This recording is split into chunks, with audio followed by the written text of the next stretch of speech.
कैसी भी परिस्थिति आ जाए अपने को मस्त रहना है कि मेरा जीवन तो प्रभु के शरण में है।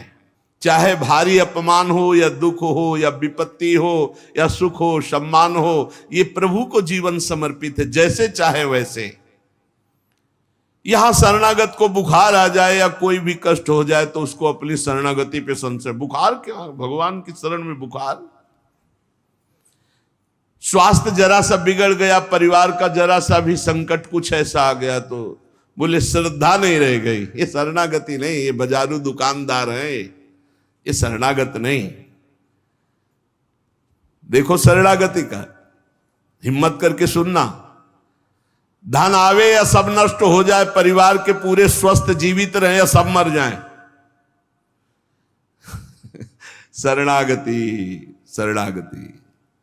अब ये जन्म तो केवल प्रभु के लिए, मेरे तो गिरधर गोपाल दूसरों लगो। ये अभी आनंद आ जाए। बिगड़ी जन्म अनेक की वही सुधरे, आज होई राम को नाम जब तुलसी तज कुसुमार।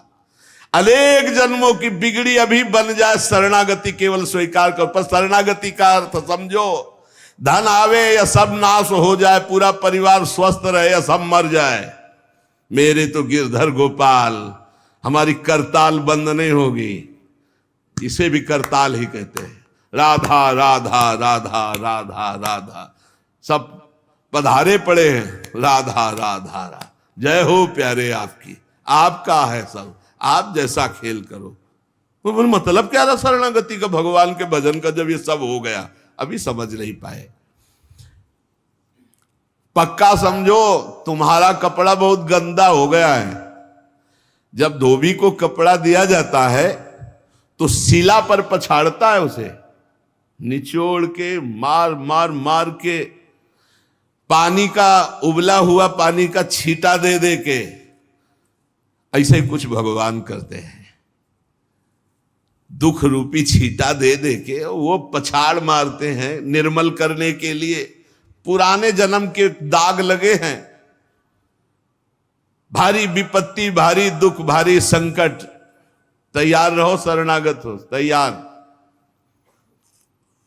शरणागत भक्त को उस समय आनंद की अनुभूति होती है जब भगवान पछाड़ लगवाते हैं निर्मल करने के लिए, जैसे कपड़ा की पछाड़।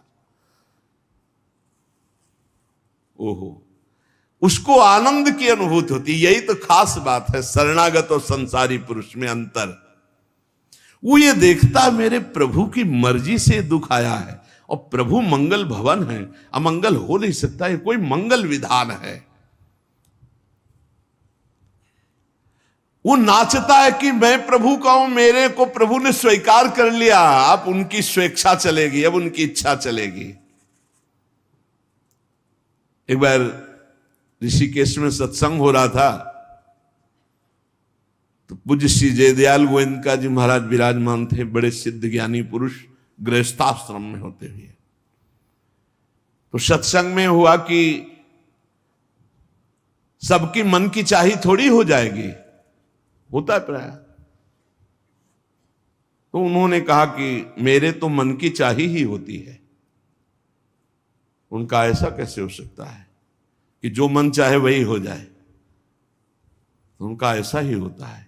मेरे तो आज तक मन की चाही ही पूरी हुई है। बोले कैसे हुई, आप इसकी व्याख्या कीजिए। तो उनका मैंने मन और चाह दोनों हरि को दे दी, तो अब जो होता हरि की इच्छा से होता है, मुझे कोई परेशानी ही नहीं। हर चाह हर इच्छा उनकी, हमारी उनकी, कोई अंतर नहीं। श्रीमद चतुरासी जी, जोई जोई प्यारो करे सोई मोहि भाव। ये शरणागत का उन्होंने कहा हर हमारी मन चाही होती। क्यों? क्योंकि मन और चाह दोनों हरि को दे दी। अब जो हरि कर रहे वही जोई जोई प्यारो करे सोई मोहि भावे। ये केवल कह लेने की बात नहीं, जोई जोई प्यारो करे सोई मोहि भावे। जब प्यारे करें और तुम्हें भावे वैसा, तब तो बात समझ में आवे। मेरा सब कुछ स्वीकार कर लिया, अब स्वतंत्र होके खेलो प्रभु। अब आपके लिए हमारी कोई शिकवा शिकायत नहीं। वास्तव में ऐसे भक्त में भगवान का अवतार होता है, ध्यान देना। और लोगों के मुख से निकलने लगता है ये संत नहीं तो साक्षात भगवान है, ये तो कलयुग में भगवान के अवतार है। क्यों? क्योंकि भगवान उनके हृदय पर आ गए। क्यों? सरकारी जमीन पर सरकार का अधिकार होता है। ऐसे ही हृदय जो है, जब भगवान को समर्पित कर दिया तो हृदय में भय प्रगट कृपाला दीन दयाला, क्योंकि अहंकार का राज्य हट गया, अब भगवान प्रकाशित हो गए।